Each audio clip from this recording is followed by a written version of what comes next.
The room went silent the moment she stood up. My mother-in-law swayed slightly, wine glass trembling in her hand, eyes glassy with the kind of truth people only spill when their guilt finally becomes heavier than their pride. "We've been celebrating lies for 21 years, she muttered. My fork froze halfway to my mouth. Then she looked straight at me, not at her daughter, not at the guests, at me, and said, "I can't keep lying anymore. The son you call yours is not your son." The sound that left the table wasn't shock, it was collapse. My wife's face drained of all color, her lips parted, but no words came out. Our son, sitting 3 seats away, went still as stone. I felt my heart thud once, hard, and then everything inside me went quiet. Cold. Focused. "Mom, please," my wife whispered, voice cracking. "Not like this." Her mother ignored her completely. "You should have told him years ago," she slurred. "He deserved the truth." My wife reached for my arm, panicked. "Ethan, please." I pulled my arm away slowly. "Hi everyone, my name is Ethan Cole," and in that moment I realized the last 2 decades of my life had been built on someone else's script, not mine.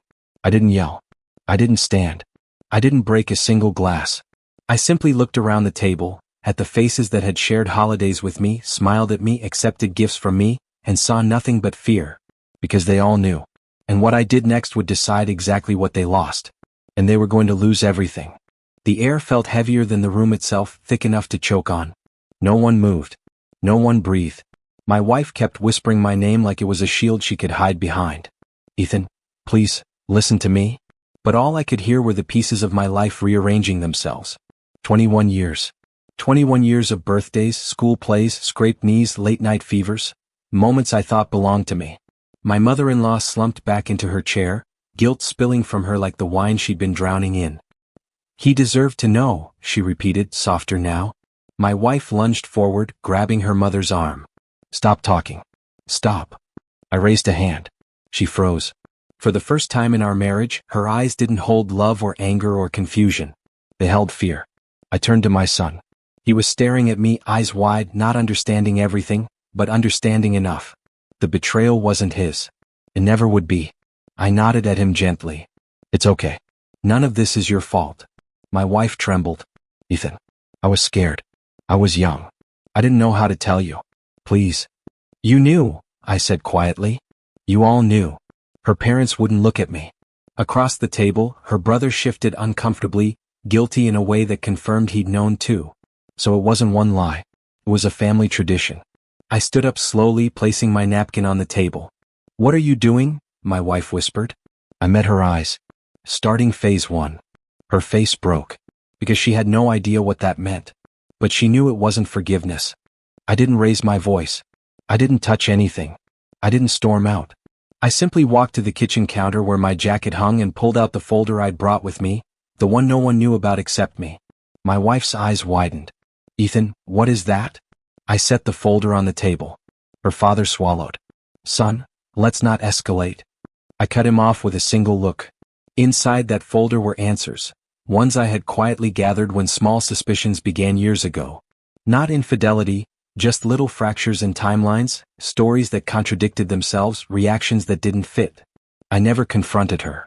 I learned instead. Because I believed in our marriage. I believed in her. But I also believed in facts.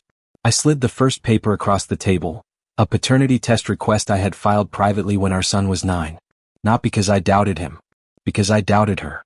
My wife's breath hitched. You tested him?" "No," I said calmly. "I tried to. But someone called the clinic pretending to be you and canceled the appointment." Her mother's hand flew to her mouth. Her brother stared at the floor. I continued, "I didn't push it. I told myself I was paranoid. I told myself you loved me too much to lie to me." Tears streamed down her face. "Ethan, please?" I leaned forward. "You let me doubt myself rather than tell me the truth." Her voice broke. "I was going to tell you someday." "No," I said softly, "you were going to take this lie to your grave." Then I pulled out the second envelope, thicker, sealed. Her face drained completely. Because she recognized it.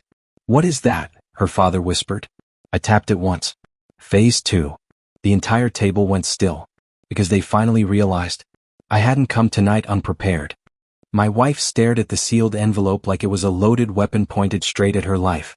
Her hands trembled. Her breathing turned shallow. Everyone else? Dead silent, as if sound itself was scared to exist in the same room as the truth. "Ethan, don't open that," she whispered. I didn't sit. I didn't blink. I slid the envelope closer to her.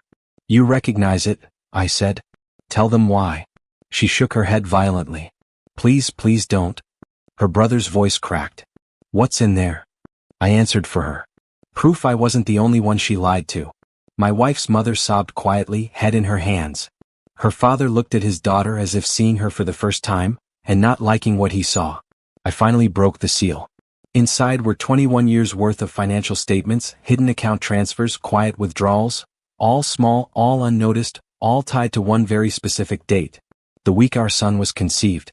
I placed the documents in front of her. "You took money from me," I said softly, "to pay him." Her face crumpled in on itself. "Ethan, I swear, it was only once." I panicked. I didn't know how to explain. "You paid the biological father," I said calmly, "and you've been paying him ever since." Her father whispered, horrified, "Is that true?" She didn't answer. Her silence was the answer. She covered her mouth with shaking fingers. "Ethan, I was young. I was stupid. I was scared you'd leave me." I leaned forward, my voice steady. "You didn't lie to protect our family. You lied to protect your comfortable life." Her body shook as she collapsed back into her chair. But I wasn't done. I placed one more document onto the table, the one that made every single person in the room freeze. A legal notice, a timestamp, and my signature. Her eyes widened in pure terror. Because this document wasn't about the past. It was about what happens now. My wife reached for the document with trembling fingers, but I placed my hand on it first, not to stop her, but to make sure she understood something. This moment belonged to me, not her lies. Her voice cracked. "Ethan, what is that?" Everyone leaned in. Even the air seemed to hold its breath. I slid the paper toward her. "It's the date I hired a private attorney," I said quietly. 3 months ago." Her head jerked up. 3 months? "But you didn't know anything 3 months ago." "That's where you're wrong." I looked around the table, at the people who had treated me like family while hiding a secret big enough to break a man. 4 years I ignored red flags. I made excuses. I protected a story I hoped was true. I met her eyes. "But 3 months ago I saw a message on your phone from a number with no name. Just a scheduled payment notification." Her face drained. I had the number traced. The recipient wasn't a bill collector, a friend, or a coworker. I tapped the legal document once. It was the biological father. Her brother whispered, "My God?" I continued, voice steady. "My lawyer advised me to gather evidence quietly, calmly, without confrontation." I gestured to the files. "So while you were lying to me, paying him, and pretending everything was fine, I was documenting everything." Her hands shook violently now. "Ethan, please, don't do this. Don't destroy our family." I looked at her with a calm she didn't expect. "You destroyed it 21 years ago. I'm just acknowledging the ashes." Then I lifted the final page of the notice, the one with a bold title she hadn't seen yet. Her eyes widened in horror as she read it. And the entire room felt the shift. Because what she saw wasn't a threat. It was the beginning of the end. My wife clutched the final page with white knuckles, her eyes darting over the bold heading again and again as if rereading it would somehow change the words. "Petition for complete dissolution of marriage, with financial recompense and custodial reassessment." She looked up at me, stunned. "Ethan, please, no. Not like this. Don't file this. We can fix us." "There is no us," I said calmly. "There never was. There was your story and the role you assigned me." Her father shook his head slowly. "You planned this, all of this?" "No," I replied. "I planned my escape." My wife tried to stand, but her legs buckled. She grabbed the edge of the table. "Ethan, I was young, I was terrified. Please just listen." "I did listen," I said quietly. "For 21 years, I listened to every lie you coded with affection." The room was silent. I placed the next set of documents on the table, a thick packet of notarized records. "These," I said, "are payment logs, transfers, messages, bank statements. Proof you've been sending him money every year since our son was born." Her mother gasped. Her brother closed his eyes. My wife covered her mouth, sobbing. "I didn't want it to happen. He threatened to expose everything. I thought if I kept paying him, he'd disappear." I raised a hand. "That's the problem. You didn't trust me. You trusted the man who betrayed you." She collapsed back into her chair. I stepped closer, not in anger but in clarity. You didn't just take 21 years from me, I said. You took the chance for me to decide my own life. You took my choice. And now, I'm taking it back. Her breath trembled. Ethan, what are you going to do? I lifted the last page of the packet, the one stamped with a date. Tomorrow morning, I said, this gets filed. Her entire body shook. But she had no idea. That wasn't the real bombshell. The real one was still in my pocket. Every eye in the room stayed fixed on me, but the weight of their stares felt insignificant compared to the truth inside the small sealed envelope I now held between my fingers. My wife saw it and froze. No, she whispered. Ethan, what is that? What else did you do? I didn't answer immediately. I looked at my son, the boy I had raised, protected, taught, loved without hesitation. His eyes were filled with fear, not of me, but of losing the only father he had ever known. I knelt beside him. Listen to me, I said gently. None of this, is your fault. You are my son in every way that matters. That will never change. Tears streamed down his face as he nodded.